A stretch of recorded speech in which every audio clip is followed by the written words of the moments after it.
एक फिल्म आई है सैयारा। मैं फिल्म की कहानी पे बात नहीं कर रहा। इस फिल्म को लेके जो चर्चा है पूरे देश में कि लोगों को पैनिक अटैक हो गया, बेहोश हो गए और फूट फूट कर लोग पिक्चर हॉल में रो रहे हैं। वह जनरेशन जिसे जनरेशन जेड कहा गया, जो 1997 ऑनवर्ड्स और 2012 के बीच का जो जनरेशन है, वो जनरेशन जेड, जिसको लेके यह कहा जाता था या कहा जा रहा है कि यह जनरेशन इमोशनली डिसफंक्शनल जनरेशन है। मतलब भावनाओं को लेकर यह जो जनरेशन है वह असक्षम है जनरेशन। तो उस जनरेशन को जिसे आप इमोशनली डिसफंक्शनल जनरेशन का बता रहे हैं, उस जनरेशन के बच्चों में पैनिक अटैक हो रहे हैं, बेहोश हो रहे हैं, फूट फूट कर रो रहे हैं। तो क्यों? तो हम इसकी शुरुआत फिल्म की बहुत छोटी सी कहानी, संक्षिप्त कहानी से करते हैं कि हीरोइन है, उसकी मैरिज माने उसका अफेयर है, मैरिज के लिए कोर्ट आना है और वो आता नहीं, जिससे अफेयर है वो किसी अमीर बाप की बेटी से मैरिज करने चला जाता है। फिर उसके जीवन में कोई और एक आता है बॉय, उससे प्रेम होता है। इसी बीच उसे अल्जाइमर हो जाता है और वो पहले जो उसका पूर्व प्रेमी है वो आता है, वो उसको फिजिकली एक्सप्लॉइट करने की कोशिश करता है और जो अब उसको ट्रू लव कर रहा है वह इस अल्जाइमर में भी उसे किस तरह से बचाता है, उसको उसका साथ देता है और अपने सारे, वो कैरियर में बहुत सफल हो रहा है, अपनी कैरियर की सफलता को भी कंप्रोमाइज कर, इग्नोर कर कैसे उसका साथ देता है और अंततः अल्जाइमर में वो भूली हुई है, कैसे उसे वो याद दिलाता है, कैसे उसे ढूंढता है और फिर अंततः वो उससे विवाह करता है। ये फिल्म की कहानी है। तो मतलब कि प्रेम और प्रेम में विफलता और फिर प्रेम में सेक्रीफाइस, ऐसी फिल्में तो बनती रहती है। फिर सवाल यह है कि जो रील है, फिल्म तो रील है, रियल लाइफ कैसे बन गया कि लोग पैनिक अटैक हो रहा है। देखिए, एज ए डायरेक्टर, किसी भी फिल्म के डायरेक्टर के लिए यह सबसे बड़ा सक्सेस है कि उसकी फिल्म रियल में कन्वर्ट हो जाए।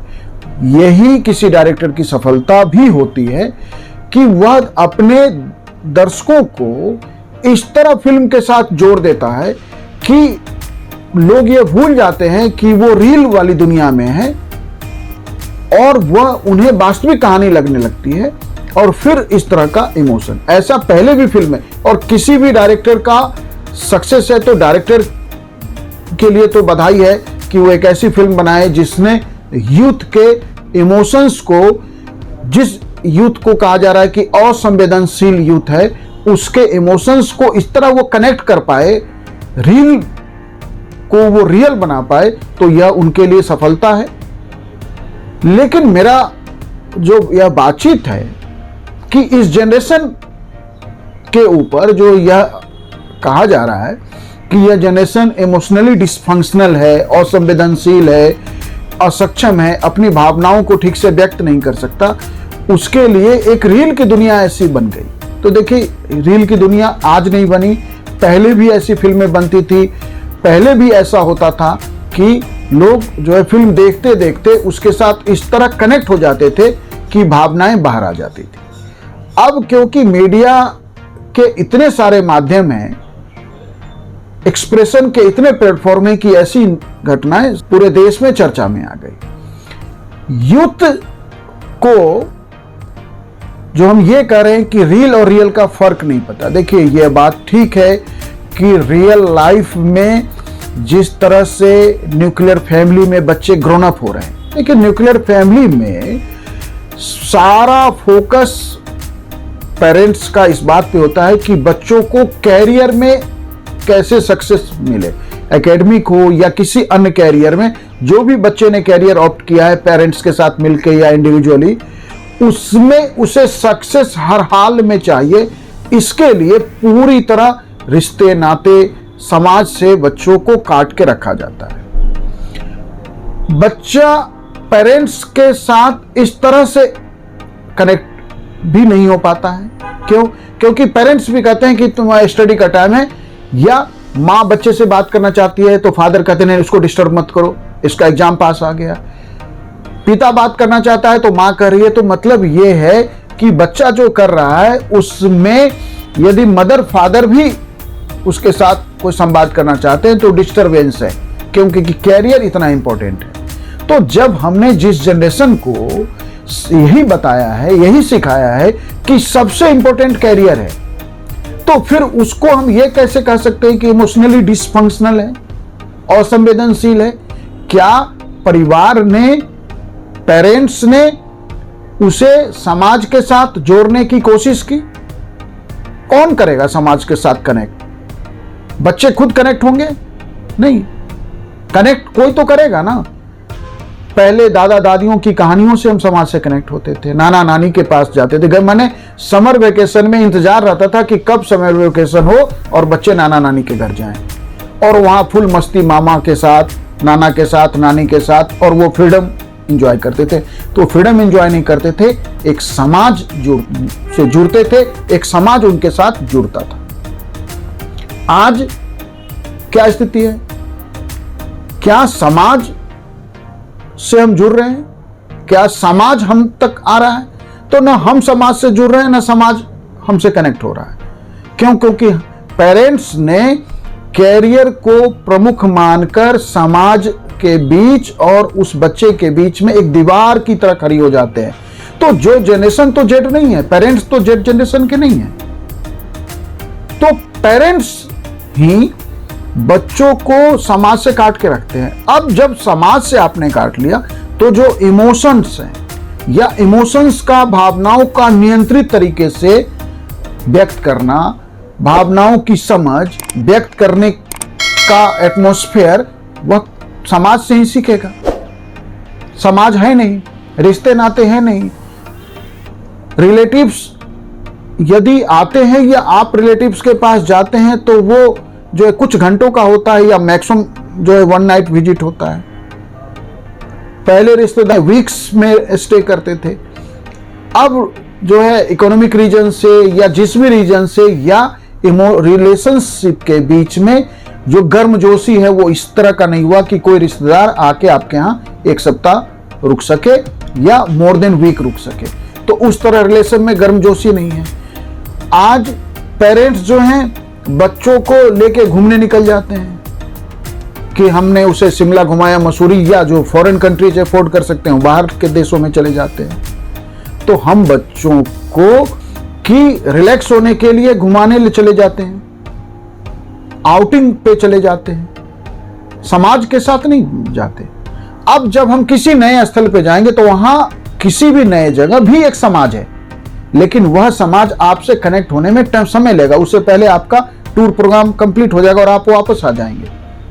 जो समाज मौजूद है उस समाज के साथ कनेक्ट नहीं होंगे, और जहां आप मूव करके पहुंचते हैं वहां का समाज तुरंत, किसी भी जगह नए जगह जाके तुरंत एक नए समाज के साथ कनेक्ट नहीं हो सकते। तो हम वहाँ सारा होटल्स में रुकते हैं, घूमते हैं, पार्क्स में, पब्लिक प्लेसेज पे जो भी करते हैं, लेकिन कोई कनेक्ट डेवलप नहीं होता। तो सारा इमोशन बच्चे का सोशल मीडिया और जो रील की दुनिया है उस पर निर्भर करती है। वही रियल वर्ल्ड बन गया है। तो रील ही रियल वर्ल्ड है आज के जनरेशन के लिए, आज के बच्चों के लिए। इसलिए पूरी तरह बच्चों का दोष नहीं है। स्कूल के अंदर भी आज एक्स्ट्रा करिकुलम एक्टिविटीज, स्कूल में म्यूजिक के क्लासेस कितने लग रहे हैं आप देख लीजिए 12th तक के स्कूल में, या स्पोर्ट्स के कितने सेशन है, या बच्चों के इंटरेक्शंस के कितने सेशन है। यदि बच्चे 2 क्लास के बीच में आपस में बात करते हैं तो क्लास मॉनिटर नाम लिखता है बोर्ड पे कि कौन कौन बात कर रहा था, और फिर जब टीचर आएगा तो वो पनिश करेगा उसे। तो मतलब कि 2 क्लास के बीच के सेशन में भी बात नहीं कीजिए, पढ़िए। मतलब हमने बच्चों को समाज के साथ, माने कुछ भी लर्निंग नहीं, बच्चों को हम सिर्फ जो है रत्तू टोटा बनाना चाहते हैं। इसलिए मैं पूरी तरह इस जनरेशन जेड को रिस्पॉन्सिबल नहीं मानता। यदि आज वो समाज के साथ कनेक्ट नहीं है, वो पैनिक अटैक हो रहा है एक फिल्म देख के, या बेहोश हो रहे हैं, या फूट फूट कर रो रहे हैं, रियल लाइफ बन जा रहा है और रियल लाइफ के प्रति असंवेदनशील है। क्योंकि रियल लाइफ के प्रति संवेदनशीलता ग्रूम करना पड़ता है, टेम करना पड़ता है। कहा जाए जनरेशन जब तक टेम और ग्रूम नहीं होगा किसी भी डायमेंशन में, तो उस डायमेंशन में वो अधूरा रहेगा, उस डायमेंशन में वह बच्चा असक्षम रहेगा। वो पूरी तरह भावनाएं उसकी आएंगी, क्योंकि ह्यूमंस है, ह्यूमंस के अंदर भावना होगी ही होगी, मानव भावनाओं के बिना नहीं हो सकता है। लेकिन वो भावना की अभिव्यक्ति जो है वो अकॉर्डिंग टू सिचुएशन नहीं होता है। जहां इमोशनल होना है वहां वो असंवेदनशील दिखता है। क्यों? क्योंकि हमने उसको रियल लाइफ के साथ जीना, रियल लाइफ के साथ कनेक्ट होना, रियल लाइफ के साथ एक्सप्रेस करना, एक्सप्रेशन सिखाया नहीं। रियल के लाइफ के साथ वो कनेक्ट है, इसलिए वह रियल जो उसे पसंद आ जाता है, वो फिल्मों के रूप में हो या सोशल मीडिया का कोई रील हो, उस पे वो कमेंट करता है, रोएगा, पैनिक अटैक होगा और उससे वो इंस्पायर्ड भी हो रहा है, इंस्पिरेशन भी ले रहा है और दूसरे को भी सजेस्ट कर रहा है। इसलिए सिर्फ बच्चों को दोष मत दीजिए, झांकना है, देखना है, बदलना है तो समाज को बदलना होगा। मैं समाज को बदलने की बात करता हूं क्योंकि हर व्यक्ति, हर फैमिली समाज का ही हिस्सा है। इसलिए समाज को जब बदलेगा, इसका मतलब है फैमिलीज बदलेगी, पेरेंट्स बदलेंगे, फिर सैयारा मूवी को लेके इस तरह की नेगेटिव चर्चा नहीं होगी या इस तरह की चर्चा नहीं होगी। सारे देश में मतलब ये एक चर्चा का विषय बन गया, यह नहीं होगा। Thank you.